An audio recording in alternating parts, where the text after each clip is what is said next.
Yes, so to continue the talk about Metatron and Shiva, in the first part of this little series, I just got to Metatron as featuring in the great text of Merkaba, Mysticism. And I was talking about the compilation called The Greater Hechalot and the rabbis that feature there. Rabbi Akiba, one of the rabbis that are important in this context, is the rabbi to whom one of the oldest mystical commentaries on the Hebrew alphabet is ascribed. Very interesting in that way. He's also the one from the legend of the four rabbis that entered paradise. And Rabbi Akiba was the only one who came out safe or sound of mind and body, really. Interesting in this context of the letters and linguistic Kabbalah, because the paradise that the four rabbis entered is a textual paradise in a way. The word for paradise in Hebrew is pardes, or the word that's used there is pardes, the four letters of which refer to the four main different ways of interpreting a text. There are, of course, many different ways as well, apart from those four, but these four layers are intended by the word pardes. So it's a textual, linguistic, mystical experience that is described here in the context of Rabbi Akiba. The other rabbi that I mentioned was Rabbi Nechunya ben Akana, to whom the Bahir is ascribed. Also a massive text, massively important, the first really Kabbalistic text of the stream of Kabbalah as it's usually known. So starting the 12th century, south of France, north of Spain. As a note on the side, I'm writing a new commentary on the Bahir, so that's really exciting for me as well. And as a result, I'm quite familiar with the text. It's a short text, but the implications are massive. So another text of the stream called Merkaba Mysticism, the oldest stream of Jewish mysticism, is the Book of Enoch. Here we're back to Enoch, the person who was later turned into Metatron. Now, there are a few books called the Book of Enoch, and it's only the latter, the third, which was written originally in Hebrew, so the one that I can read in its source text, written in the 5th century. Other books of Enoch, for example, are written in Ge'ez, which is also a Semitic language, but I sadly can't read the old language of Ethiopia, of course. In the book Enoch 3, Enoch's ascension into heaven is described, as well as his transformation into the angel Metatron. So it is in this book that we find Metatron as Rabbi Ishmael's heavenly guide, the rabbi that I mentioned that is very prevalent in the Merkaba texts. So Metatron here shows the rabbi, and now I quote, "The letters by which heaven and earth were created, the trees and the herbs, the planets and the constellations, the throne of glory, the wheels of the Merkaba, the necessities of the worlds, wisdom, understanding," and it goes on a bit. So just to say that already here, the importance of the letters is emphasized. It's by the letters, all these things were created by means of the letters.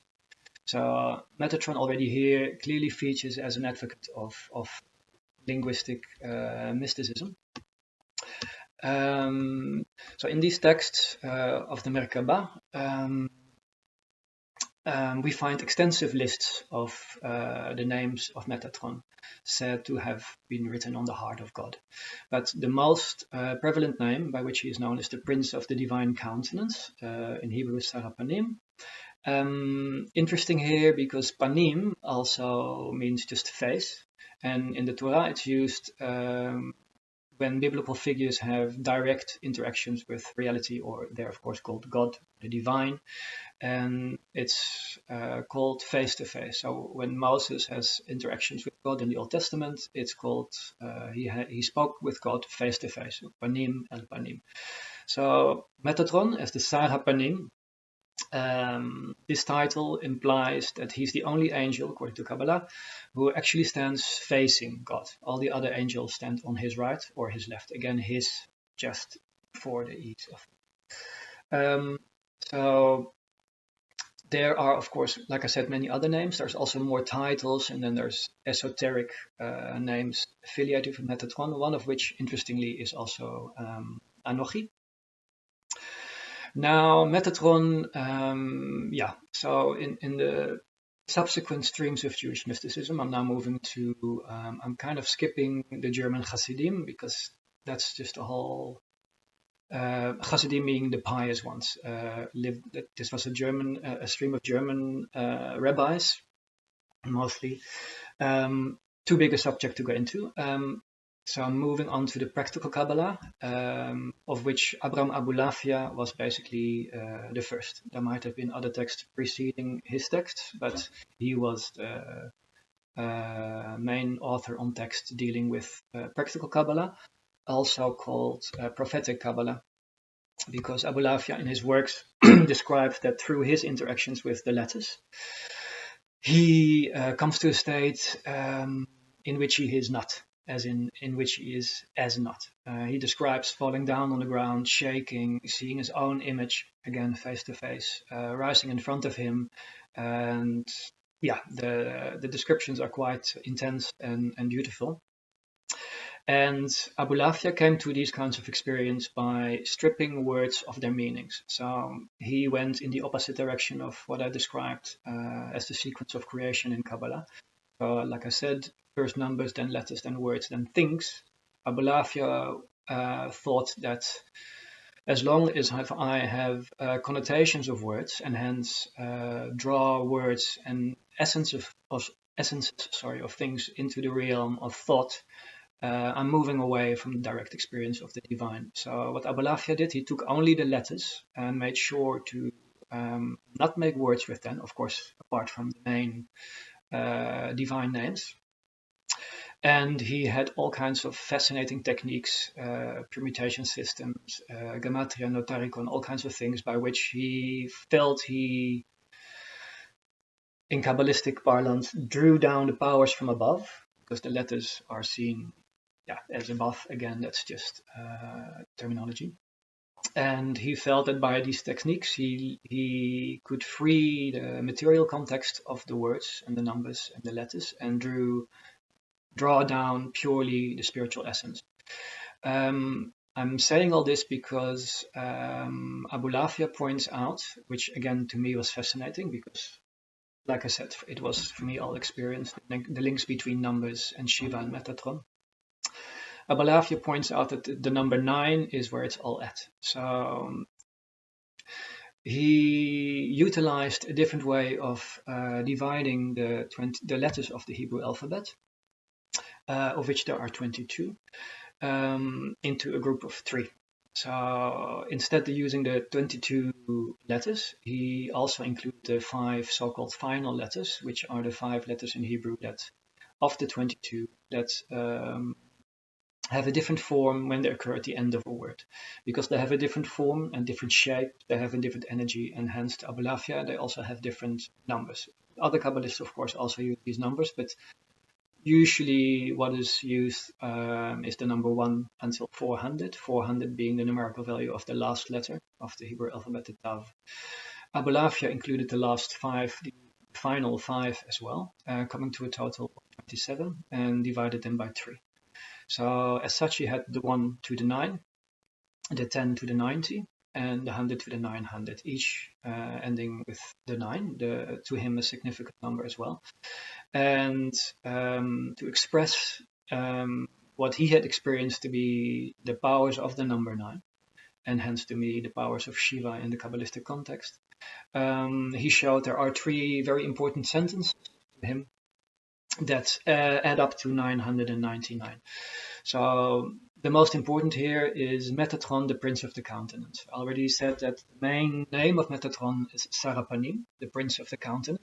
Together with Metatron, his name himself, the total numerical value of this title of phrase is 999. Apart from that, Abulafia continued to say that there is also a strong connection between Metatron and the ineffable name, which is the name that in English by the Jehovah Witnesses has been has been called Jehovah, which in Judaism is not a name you pronounce, or more correctly, maybe the correct pronunciation has been lost. It was only used in the time that the temple was still in existence by the high priest once a year. So this name, Yud-He Vav-He, written the 4 letters, it's a 4-lettered name. It's called, even though there's 3 letters, and the one of the 3 letters, the He, is doubled, which has a massive significance as well.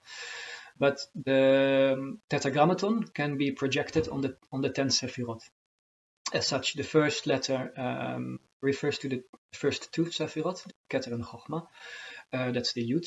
Then the first He of the tetragrammaton refers to Bina, understanding, called the mother.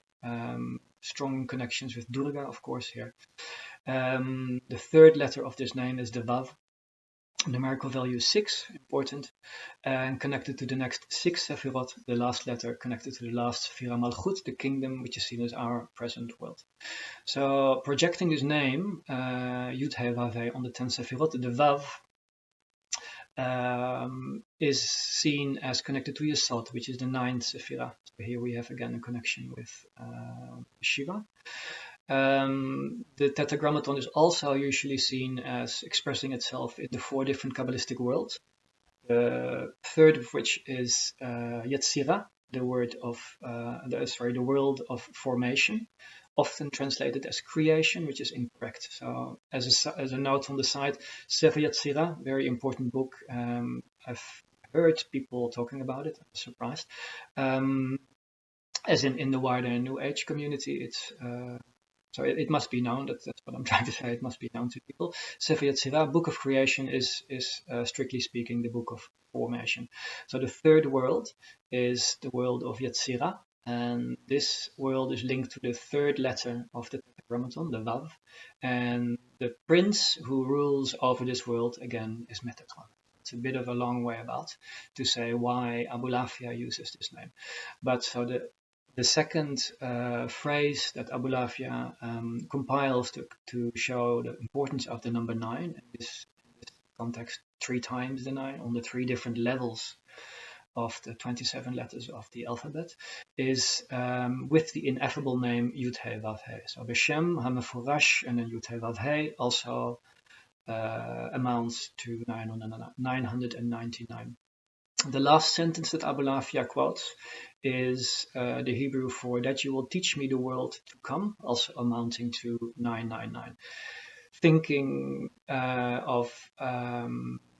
of course, his own book, which is called The Life of the World to Come, the main book of Abulafia's corpus. But the world to come also, of course, being that mystical experience of being as if not, mystical death, and hence being taken by God because he was not. And here we're back at Genesis, the first proof text for Metatron's importance and link to the Torah. So yeah, it's when I encountered this, I was of course fascinated because now I got really in depth into, for me, the link between Shiva, the number 9, and Metatron. I think, now we have to go into a completely different topic again. So I think I'm going to stop now, and it has to be part 3 to continue with implications of this. Probably getting more there into Metatron in the setting of the 10 Sefirot. Fascinatingly finding Metatron as basically the great yogi. And of course, again, here we have Shiva. But this is for the next part. And thank you for listening.